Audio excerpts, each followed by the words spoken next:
Hello, everyone. We are back with yet another exciting episode of Let's Go Candid with Urja. And today we have the one and only Avanti Nagral as our esteemed guest on this special podcast episode. With her innate ability to effortlessly blend fashion, travel, and music, Avanti has captured the hearts of hundreds of thousands around the globe, providing a daily dose of creativity, positivity, and empowerment. Her magnetic presence on social media is not just about aesthetics, but a testament to her influence as a role model for authenticity and sustainability. Ma'am, your journey and insights are an inspiration to many. And honestly, we can't even wait to delve into the captivating story behind this social media sensation in today's episode. I, Nandini, and my co-host Mohata are from Urja, the student body of the Commerce Department of Shri Guru Gobind Singh College of Commerce. So with your permission, shall we begin? Yes, absolutely. And thank you for the very kind introduction. Okay, beginning with your well-known reputation as a talented musician and a singer, your deep connection with music has always been evident. So could you narrate us the tale of your initial foray into the world of music and what really inspired you to choose it as a career path? I mean, I've been singing since I was born, quite literally. Some folks may have seen this on the internet, but my dad plays the tabla as a passion of his. And so, grew up with that mahal, that like environment at home, where music was encouraged. And growing up, I did Indian classical music, church and gospel music. I used to do a lot of professional theater, so a lot of Broadway styles, and pretty much any music opportunity in schools. It's always been a huge part of my life. When I knew that I always wanted it to be a part of my life, but I didn't know that I wanted it to be part of my professional life until the age of 15, actually. I grew up having a lot of physical health difficulties. And, when I turned 15, I had an incident where I had a brain virus that caused me to lose my vision. And it was, a very difficult time to deal with. And also recovery was really hard. And honestly, the only thing that got me through that was music. And so in that moment, for me, music was something that I knew I always wanted to be a part of my life. And I saw it as more than just a passion, but I saw it as also a vehicle. In that moment, for me, it was for pain. But I saw the healing effects it could have, and kind of kept that with me. And at the time was really inspired to do something kind of combining health and music, two areas of my passion. And then flash forward a few years later, I decided to take a gap year. I'd gotten into college and then decided to defer it because I was doing some professional theater stuff. And this show we were doing all across India, it was called Agnes of God. I was playing Agnes. It was a singing and acting role. And a few days before our opening night, we received a call saying that somebody had filed an FIR against us and wanted to arrest us. And we thought it was a joke, but turns out it wasn't. And, this gentleman who wanted money, fame, power, or all of the above was using our random English play as a scapegoat. But what ended up happening was, a few nights before our opening night, we were at lawyers' offices, police stations. I just turned 18, so I was getting calls from the press every day saying, "Aapki jaan khatre mein," like your life is in danger. And it was very confusing for me. It was very confusing for my family. They were like, "We just thought you were being in a play. How did it get to this stage?" Our opening night had 80 policemen in the audience to make sure no riots broke out. And if anybody's interested, just literally Google Agnes of God controversy. Don't even put my name, don't even put India, and you'll see loads and loads of articles because it was an insane time. And I remember for me, this was my stage debut in a professional capacity. It showed me the power of art in and within itself, right? Till then, my perspective of music had been, or art in general had been, oh, this tool, this vehicle, this thing that you can medium, right? But I was like, no, in and within itself, it's so powerful. Clearly, because this play touches upon things like mental health and child abuse, it has caused such a ruckus. And it showed me that, art is powerful and being an artist is powerful because you're able to share those stories. You're able to connect with people beyond just an intellectual level, but also at an emotional level. And so I guess since I turned 18 is when I knew that I wanted to be a performing artist, music being the primary medium of that. And I went to college and I studied other things along with music. I studied psychology and global health at Harvard, and I was doing a dual degree with the Berklee College of Music where I was focusing on music. But part of that was because I just wanted to be able to nurture all the passions. So music has always been the core, but if you asked me, I think your life sometimes has these moments where you just have to act based on what is my sense of passion, what is my sense of purpose, and then the specific thing manifests differently. You know, until I was 18, if you told me I would be a professional singer, I would have said, haha, you're out of your mind. Even all through college, if you told me that I would be a YouTuber, I would have said, haha, you're out of your mind, right? But that journey started in 2020 when we had a global pandemic, and that was the only way to connect through the digital medium. So you never know. I guess my basic point is whatever drives your passion, you can always turn it into something that's a huge part of your life. That was truly a commendable journey, ma'am. Your ability to produce groundbreaking content on your page hasn't gone unnoticed. And one of my personal favorites being your recent series of 50 songs in 50 weeks, each in a different language.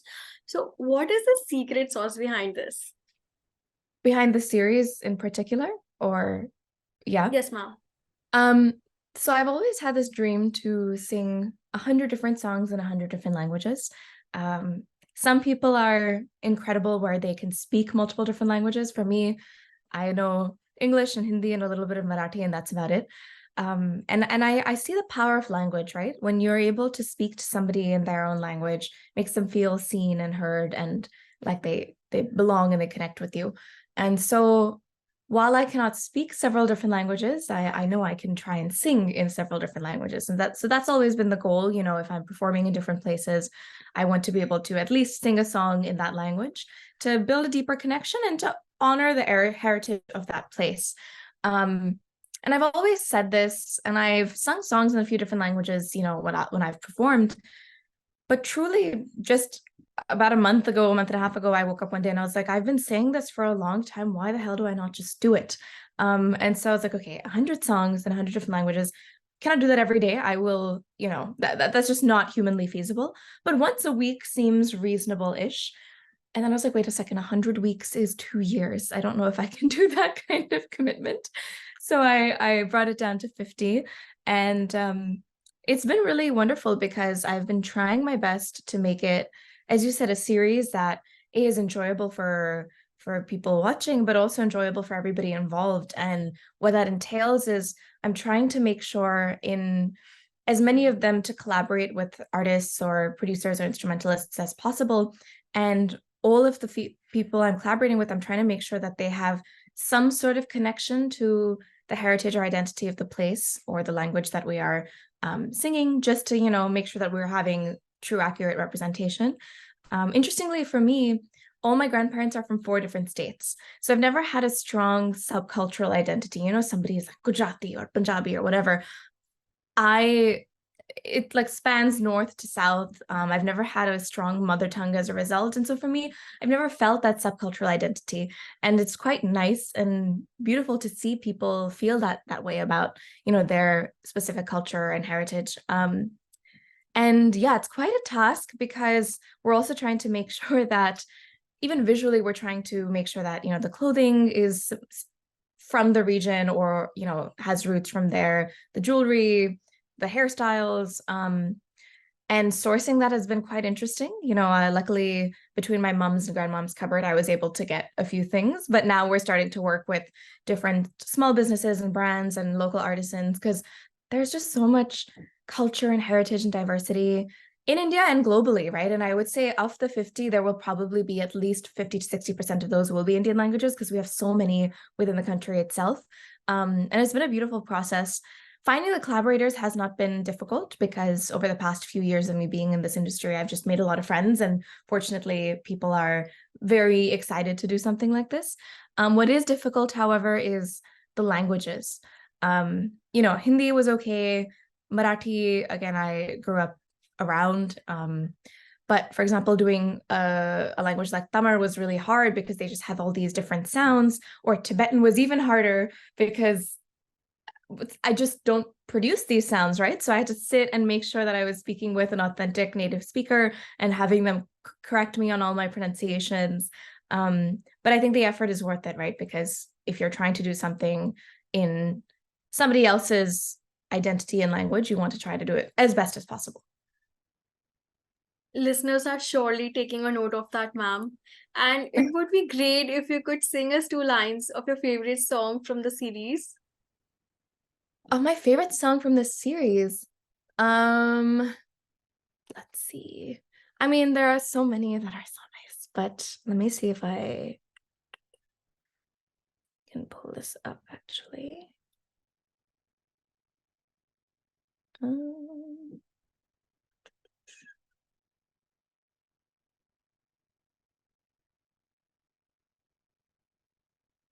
Okay, I'm trying to see if I have it, because it'll only have the magic if it has the track, but this, I don't know if I have the track. I can sing it on top of this. This is the Marathi one, which I just love this song so much. I'll sing it on top though.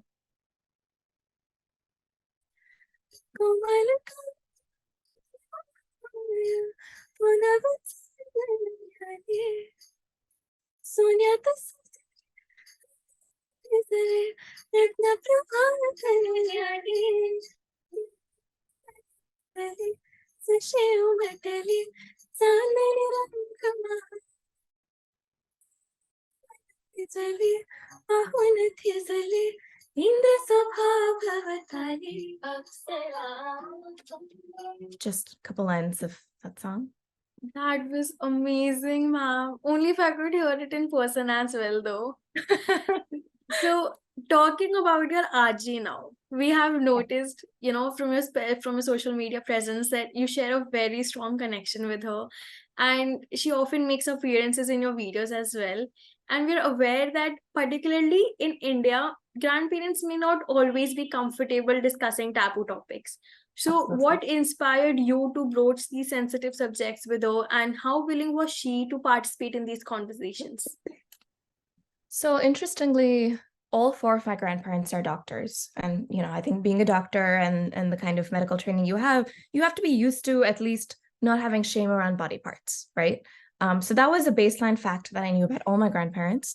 During COVID, I had to decide where I wanted to be. I had less than 24 hours to decide. I was still in college. I finished up my last year online because I'm a US citizen. India doesn't do dual citizenship. I have like a lifelong visa, but they were closing borders to non-citizens here. And so I had to decide where I wanted to be, and I wanted to kind of be able to be near my grandparents, etc. And as soon as I came back in March of 2020, my grandfather passed away, which was Aji's husband. And I think growing up, they'd always been close by, but I've always lived in a nuclear family, never lived with grandparents. And I would always see my grandparents as a unit, they're my Aji and Baba. I would never see them necessarily as individuals or had the time and opportunity to spend time. And given her recent loss, I wanted to make sure that, she didn't feel alone. So made an effort to try to spend a lot of quality time with her. And that actually started in the form of us watching a Marathi movie together every week. She would choose the Marathi movies, and I don't know if anybody who's listening has watched any Marathi movies or just in general is regional cinema, but I feel like a lot of regional cinema in India touches upon a lot of topics that Bollywood sometimes avoids. And so it was really cool to see her pick out random movies that had Game of Thrones references or talked about drug abuse. Or, I remember the first time I showed her like a Hindi series, she was like, oh my God, they're going to kiss, so I was like, okay, and she has a little bit, that vibe. And one day, just out of the blue, I was like, hey, Aji, can I just show you something a little bit hatke, like out there? And she's like, sure. So I decided to show her the music videos of WAP and Anaconda. Honestly, just for fun. And I figured it would be a fun memory. So I just set up my phone on the side to capture it. And what I thought would be an interesting conversation or perhaps an interesting reaction turned into a discussion about objectification and gender stereotypes and for her, an understanding, right? I remember her being like, but what does WAP mean? And at first I was trying to awkwardly explain it, and I was like, when there's arousal and the vagina area gets wet, and she's like, okay, that I understand. We go on to proceed discussing it. She had a fairly, what I found to be very progressive view, which was there's nothing wrong with this, right? You should be able to showcase yourself and be comfortable in whatever way. But in her opinion, anything in excess is bad, right? So the body should not just be to be shown for the purpose of objectification. And also at the same time, we shouldn't say that this is bad, because there's so many people who are like, oh, don't want to see someone's ankle, let alone other body parts, right? So I found her viewpoint to be fairly balanced. And she was just asking, she's like, are there as many things showcasing the male body, right? And I had to think, and I was like, probably not. And I explained to her in those contexts, it was done because the women themselves felt empowered, which she understood. But, her point was that so often we associate a woman with her body, that we need to focus on so many other things. And I thought that was a very fair point and a very fascinating point. And so it became this avenue to start these discussions. And we've had several offline discussions. The online world sees a fraction of them, but it's been really lovely because she's also starting to lose her memory. I mean, she's 90 years old, right? So at that age, it is what it is. And I think these, as she calls them, programs, are fun ways to keep jogging her memory in different instances, and she loves watching them back too. Honestly, I just need to make a series of Aji watching herself, because it's the most cute thing in the world. She'll just laugh at herself, and she'll be like, oh, when did I say that? So it's cute, and I think it's a fun way to interact. I think I've learned so much, and I know that it's meaningful to a lot of people who watch it, because for a lot of people, they don't think they can have that intergenerational conversation, right? And I know that it's a huge privilege that I can, because not only is my grandmother a doctor, and therefore extremely educated, she for example had a love marriage, right? And these types of things didn't happen in a lot of people's that generation. And so given that that's the baseline in my family, I think the least I can do is try to showcase that, if the person is comfortable, to show that there are options beyond what someone might be used to. Ma'am, your Aji is adorable. Like, we genuinely love her so much. Please Yeah, convey my wishes to her. And I I will. really, really aspire to have the opportunity to meet her at least once. And I really hope that, more people can cultivate the same special connection like you and your Aji have, where they can talk about anything with their grandparents. Yeah. So, we talked about your journey in the beginning, and we do know that gender biasness is still a thing in many industries. So, Mhm. have you also had to deal with it? And as a female, female artist in the music industry, what kind of challenges did you encounter, and how did you push through them? A lot, if I'm being honest with you. And part of that is because a lot of gatekeepers in the industry are still male, right? Even though there might be a lot of artists who are across different gender backgrounds, a lot of the gatekeepers are still men. And so therefore, they either prioritize women who fit a certain mold, meaning in their minds, for example, sex sells, right? So if you showcase your body in a certain way, or if you do certain things, in their mind, that is the road to success. And people who do other things may not be as successful or sellable, which is a really hard mold to break out of. By extension, there have been situations, I've been really fortunate that I have been able to navigate those situations, but I shouldn't be saying I'm fortunate, because nobody should have to navigate these situations. But the things people hear about, for example, casting couch, etc., unfortunately are a reality. Not always, but they are still a reality in industries like this. And yeah, it's hard to navigate when these types of places seem to have power centers, and like I said, a lot of those power centers happen to be male, and therefore they exert power through multiple different modes. That being said, I think the rise of social media has actually democratized the industry quite a bit, in the sense that anybody sitting anywhere can at least gain some sort of an audience or some sort of a community. And so you no longer have to go through your traditional gatekeepers. You no longer have to go through, expecting, for example, to be, you might have heard of labels, right? Music labels. In the past, that was the only way to get your music heard. And as a result, those labels would also own your music and own the ownership, like have ownership of your intellectual property. Today, you don't need that. And today, in fact, if a song does well on its own, you have labels coming and chasing you. So I think it's cool that social media has democratized that process. It's also made the space extremely saturated, because the folks who have the spending power, which still tends to be the labels, are able to push out songs, at a larger scale. But at least it democratizes the process, and it helps. The gender factor doesn't come in as strongly, right? The other thing I will say is, in the industry, you might see a lot of artists, you might see a lot of people front-facing, but there's still a lot of, I think, stigma around people choosing more supportive roles. Like, think about it, you don't see that many female engineers, right? Or female producers.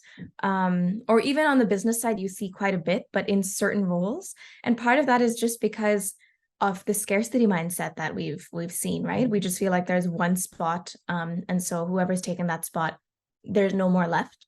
But I think the more we support each other, the more women create a safe space for each other and kind of help each other grow, the more we'll realize we just need to create more spots for everybody, I could sit here and be like, no, it's all fine, but honestly, there is a lot of toxicity in the industry. There's also a lot of beauty. It's just about how you navigate it and how you make sure you protect yourself, while also trying to stay true to who you are. That is so true, ma'am. And this will surely help many more YouTubers and Instagrammers to push themselves through this. So your work, it often shines a light on social and cultural matters, and you're not shy talking about it, like, about the mental health. So how much does it mean to you to leverage your platform for making a difference and raising awareness about it? I mean, it means everything to me. It's why I do what I do, right? I think obviously music is a huge part of it, but as I said earlier, music has also always, I've seen it as a tool beyond just an ends, if that makes sense. And for me, the beauty of platforms and growing them is all about the voice, whether that's my singing voice, whether that's being able to talk about certain things, but also being able to amplify voices and issues that matter. And I think a lot of it stems from privilege, meaning I've grown up with a lot of relative privilege, right? Like I mentioned, I don't know too many families, the average family in India doesn't have grandparents who are fully educated, right? Who's those types of generations. And so knowing that that's the background that I grew up with, knowing that I was able to go to certain colleges, right? And be able to be in certain environments and have that exposure, I don't take it lightly. So for me, in my opinion, the least I can do is start with the baseline of spreading awareness and being able to openly talk about these things. And don't get me wrong, it took me a long time to even get my family members comfortable with me talking about certain things. As you can imagine, the offline process took a long time, but I think they understood, right? They understood how, I think it took me a long time to understand how the power of conversation and how a simple conversation can perhaps change how we think about things, right? And how we might move through the world. And so for me, part of it is I see it as a sense of almost duty, right? Because I can, I should, because I know there's a lot of people who are in positions that they cannot.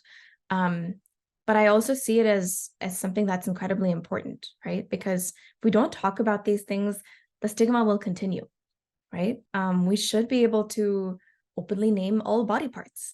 We should be able to have awareness about our sexual health and basic consent. And, mental health is not a taboo topic.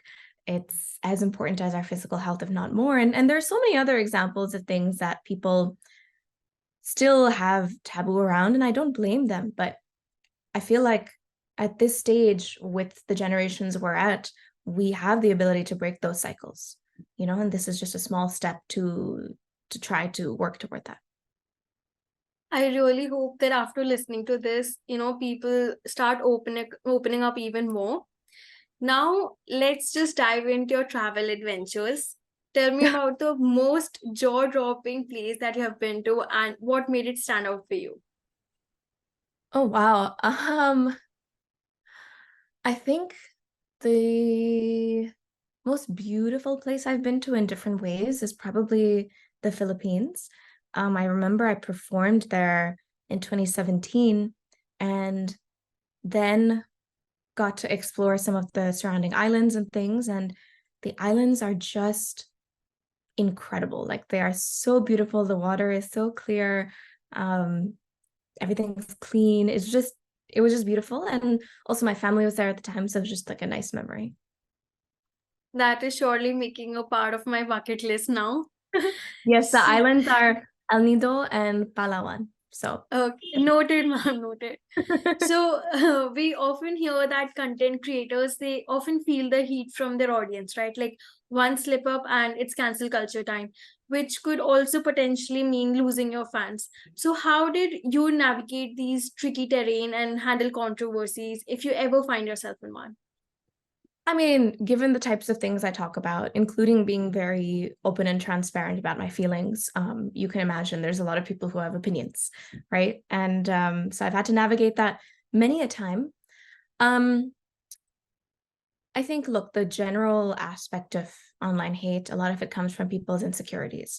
And so for the most part, if I see somebody commenting something negative, I'm like, okay, you're dealing with something and this is your way of projecting it. I wish you the best. Where I personally have an issue is when people start to take that antagonism toward other people in our community, for example, start to fight with each other, things of that nature, and or using language that is so derogatory that it just shouldn't have a place anywhere. Fortunately, there are, controls now with some of these platforms that you can filter out certain words or certain phrases. But because of the anonymity that the internet can afford you, you also see just a lot of people, calling themselves keyboard warriors and having some sort of a mission.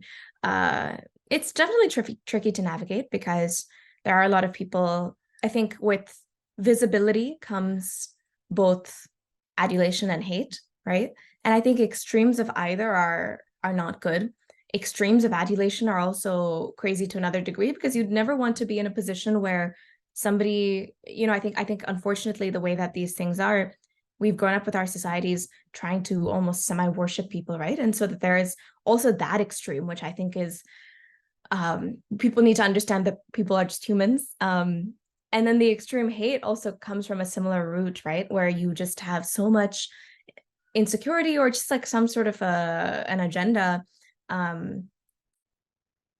It's hard to navigate, but you have to kind of have thick skin and a strong head on your shoulders, because otherwise I would let every single comment affect me, good or bad, and that's not good, right? Because all the good ones can also go to your head and give you an inflated sense of ego, and all the bad ones can really pull you down. You just have to recognize that people will have opinions and they're entitled to their opinions. And that's pretty much it, right? I think controversy and blah, blah, blah, and all of this, people will try to make mountains out of molehills.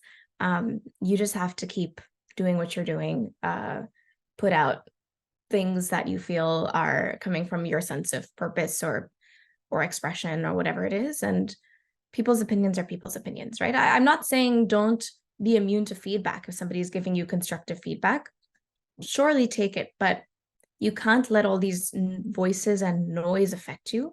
Otherwise, you won't be able to live. Because what people see is they see the comments. They don't see the private stuff, right? They don't see the DMs. They don't see the messages, the emails, blah, blah, blah. And for the most part, I feel really lucky. For the most part, we get a lot of kindness. But, for the unkindness we get, it shouldn't come with the territory, but it does. And that's just a point of acceptance. And I feel like if it gets to an extreme, there are measures you can take. This will indeed help our podcast viewers. So now with this, we come to an end of our question and answer segment and move on to the rapid fire round that my co-host Mohata will be taking over. Thank you, Okay. ma'am. Thank you. So, hello, ma'am. So, just before beginning the rapid fire, I'd like to mention that I'm a huge fan. I've been following all your content, and I had to have a great fight with my seniors to get this opportunity to have a podcast with you. So, can we begin the rapid fire? Absolutely. So, ma'am, the first question is, what is the first book you read? Oh, wow. I don't remember the first book, but I've been reading from a very young age. I think I've been reading since I was like 1.5 or 2. Must have been one of those, The Cat Sat on the Mat. But I think maybe the first book that shaped me when I was younger was probably one of these series, right? Like there was a series, my early childhood was in the US, so there was a series called Encyclopedia Brown, which was just this person who was very curious about the world. When I moved to India, it was a lot of reading like Enid Blyton and, certain authors. It's hard for me to remember what my first book was. I should probably go back, but I loved reading as a kid. I was constantly reading. Sorry, I will try to be more rapid for the next questions. No issues, ma'am. Next question would be one word to describe your music style. Ooh. Empowering, hopefully, at least to me. Next, a dream collaboration you'd love to have. Honestly, so many people, but if there were ever a day where I got to write with or just be in the presence of Taylor Swift, I would just be in a totally different dimension. That would be a great one, ma'am. Indeed, we are looking forward to this. Next, ma'am, if you had a time machine, which era or time period would you visit and the reason behind it? Huh. I think I just want to visit the era where my grandparents were born, just to see what that time was like. Out of curiosity, I would love to visit so many eras just from a historical perspective, but from a personal perspective, the early 1900s. We also want to visit that era. The movies and the songs were beautiful in that era. So the next question, ma'am, the most memorable fan encounter.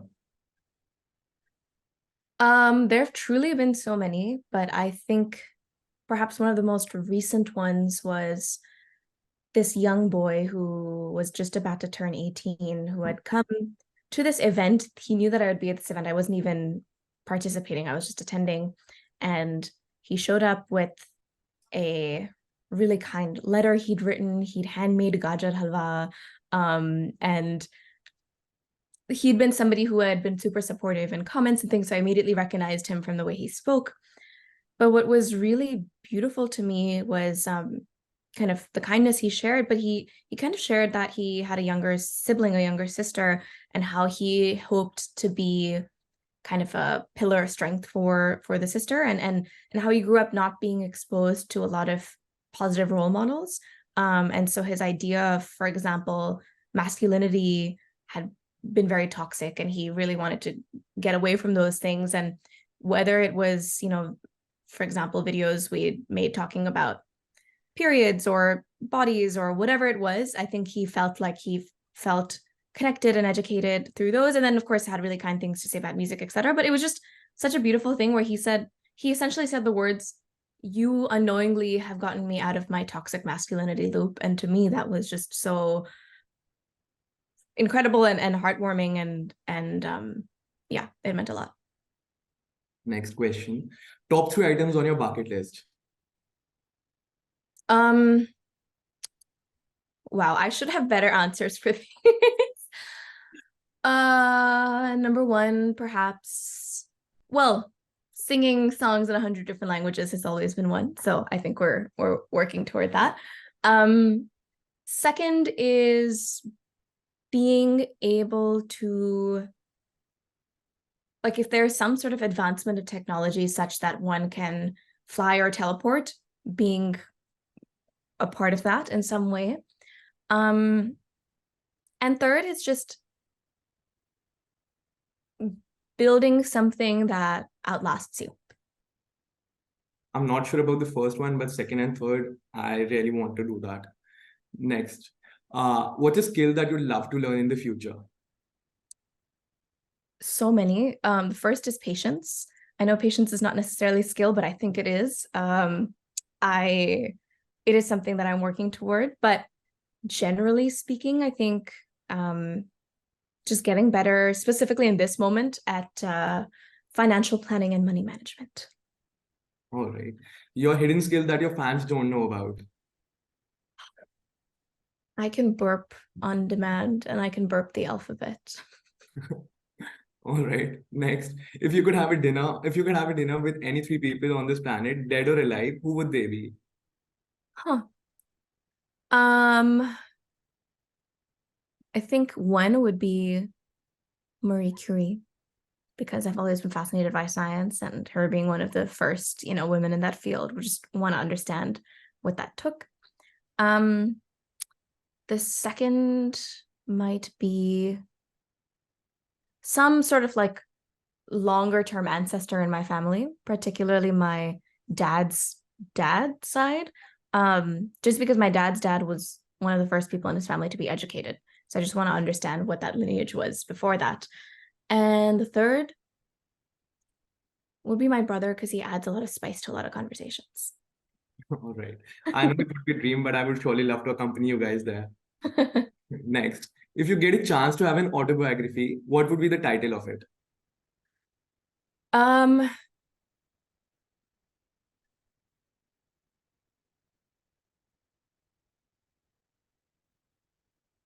This is so boring, but always growing. We all really wish to see it one day, your autobiography. So this marks the end of the interview with Avanti ma'am. I hope it was enjoyable for all of us, and it was a pleasure having you on this podcast, ma'am. I hope it was entertaining and informative for all of our audience. Thank you so much, ma'am. Of course, thank you. And thank you for those very thought-provoking rapid fire questions. Now I'm going to go back and be like, wow, I can answer better, but you got me in my immediate thoughts, which is what you wanted anyway. Thank you both and to your whole team for such an incredible interview. Loved the questions, loved the interactions, and thank you so much for having me.